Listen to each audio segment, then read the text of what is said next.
Well, the start of the election season is here, and Kern County registered voters will soon get their mail-in ballots as the first batch was officially sent out today.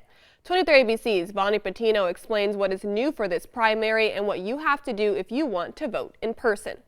Now, as everybody, no matter what, is getting a live ballot in the mail, and so that can be confusing to some voters. Like Executive Director of the Kern County GOP, Matthew Martin says this election may get confusing, starting with the ballot. Since there are so many candidates running in the statewide races, this is a two-card ballot.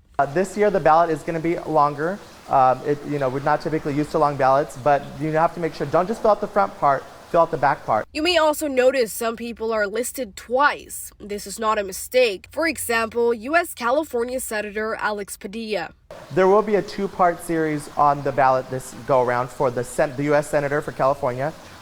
One will be to elect someone to go to the general election for the senator's race, which is going to have many people in that category. The second is to fulfill the term that now Vice President Kamala Harris left early. So that is to fulfill the term from now until the end of the year, which is December. You will see this in the June primary ballot and again in November.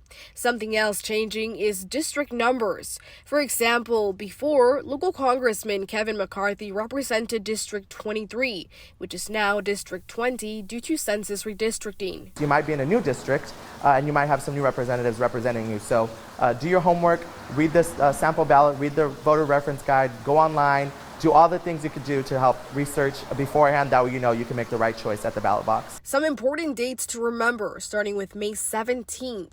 If you don't receive your mail-in ballot by then, you should contact the Kern County Elections Office. If you are sending your vote by mail ballot, it must be postmarked by or on Election Day. Meanwhile, you can register to vote up to 15 days before an election, which is May 23rd for this primary. Otherwise, you need a same-day voter registration. Don't hold them. There's a lot of statewide and different stuff going on with people not knowing who to vote for there. But don't hold your ballots. Get them in, especially on these important local races that we have going on, because it impacts our daily life in a major way.